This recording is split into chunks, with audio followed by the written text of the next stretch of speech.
my first thing, I go to the MAR, even before, well, I look at the previous order.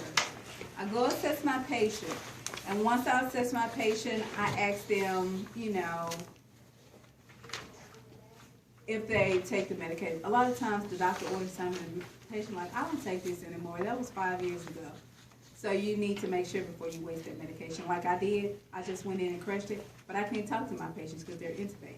But I should have looked before I did it. So look at the previous shift and see if it was held or given. So we're crushing, we have our MAR, we check our medication. The patient says they take everything that's on the MAR. We look at blood pressure. Because once you mix those medications, it ain't nothing you can do but dispose all of them or give all of them. So you check the blood pressure to see if they need the blood pressure medicine that's ordered. If they don't need it, you have to hold it. Just because the doctor orders something does not mean you give it. You have to be smart about the decisions you make. So my patient's blood pressure is 92/57. And I have blood pressure medications, and I have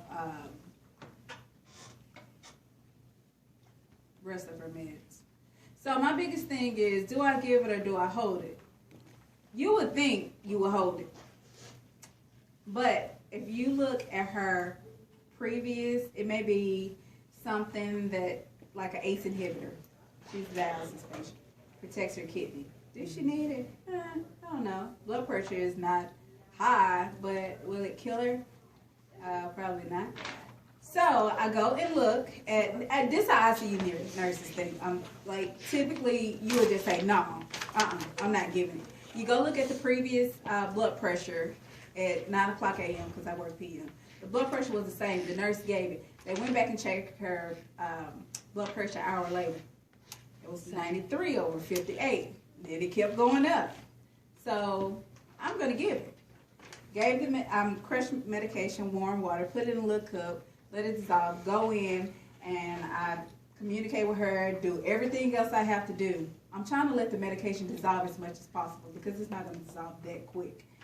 And you may have some little chunks, and that's fine, but you don't want a huge chunk. So we've already introduced ourselves. So we have our little syringe. By the way, I'm going to stop this. Stop. I'm going to make sure it's to off this way. That means I'm going to make sure it's off that way. That means it can't come out. Nothing can go in. And this right here, once you stop this, it's going to stop anyway. Put that up there for the time being. And then I have a separate cup of water, and I have a cup of my medication. So what I'm going to do is turn it this way. I have my syringe. I'm going to aspirate just to see how much medication is still in there, because this is typically the beginning of the shift.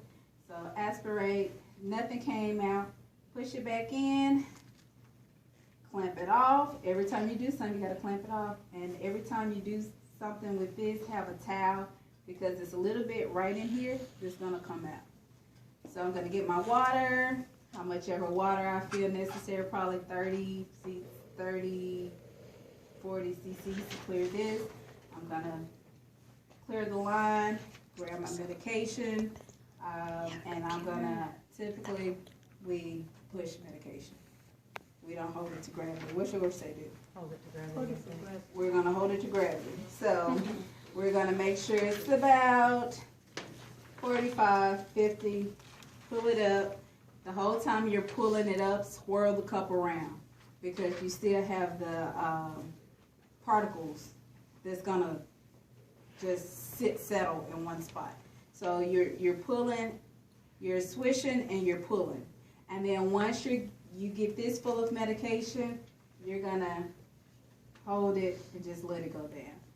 Then you're going to grab some water. You're still going to have medication right in here. Grab the water. Do the same thing until you clear this. But don't grab like 60 cc's of water, because you like blow them, okay? And then once you're done with all of that, we're going to document everything. So now we're back on all 3 sheets. All right. So we're going to say, Miss, do you have any problems? Do you feel nauseated? Whatever, just communicate with your patient. And before you do anything, let your patient know. So educate them before and after. I just gave you your medication. One of the medications I gave you was this. It should take this many minutes to work. I'll come back and check on you to make sure that it is working for you in an hour, okay? I put all her table back under the curtain, wash my hands. What else? So I'm gonna leave out the room right now. And the reason why I'm leaving out the room so I can document, or I can stand at the bedside and document. I'm documenting Coca, how she tolerates tube placement. If I heard, how did I verify it? X-ray, gastric content aspiration, and auscultation. I've tried that before I put the tube in, I auscultated times 4 quadrants. It was hypoactive. I'm documenting that the food, the kind of food I gave, what time I gave it, when I checked for residuals, the amount, like you document a lot. So I would suggest you all put all these sheets together, like the documentation part, and just write it out on a sheet of paper and learn it that way. Because if you keep going here to here, you're going to forget something. So just put it all at the end. And then you may have glucose orders. For TPN, definitely yes. For tube feeds, sometimes they don't have them. But just make sure, and if they did, you need to put what the blood sugar was, how much insulin you gave. And that's about it. So now we're checking for the order. We got 5 minutes. Checking for the order, and the doctor says to remove it. Okay, so we're going to go in. Hey, the doctor said it's time for the tube to come out. How are you feeling? Are you nauseated? No, I'm not. Okay, let me listen to your bowel sounds. You listen all 4 quadrants. You hear everything just fine, so you say, I think you're ready for the tube to be removed. Basically, what I'm going to do is it's easier coming out than going in. I'm just going to pull it out, and while I'm doing that, I need you to hold your breath, okay? All right, on the count of 3. So first, you just prepare yourself. You undo the tape, and it's probably slimy, nasty, and sticky, so please use gloves. Unless that's your thing. I love to shoot snot.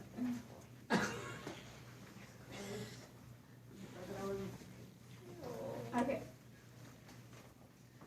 All right. So, on the count of 3, and then you're going to have your chuck here. Is it in there? I give them a base in case they fall. Yeah. Hey. Y'all able to remove the tubes? Can they? Don't ask. I think so. Sure. You can remove a Foley. Yeah. Yeah. So I just say that because we do everything in ICU ourselves. We don't have any techs. So on the count of 3, take a deep breath right now. 1, 2, 3, hold it. And then you're here. Here. And then gloves in here. And then they're taking a deep breath. 1, 2, 3. And you're just pulling. And you ball it up. And you put it in the trash. How are you feeling? You'll assess them. They feel bad. They're going to need tissue. Give them a tissue. They're going to complain that they, keep running, nose keep running. So just make sure that you tell them that's pretty normal. They may see some blood on the end of that. Normal. That's about it. So when you document, know what you need to document. Document patient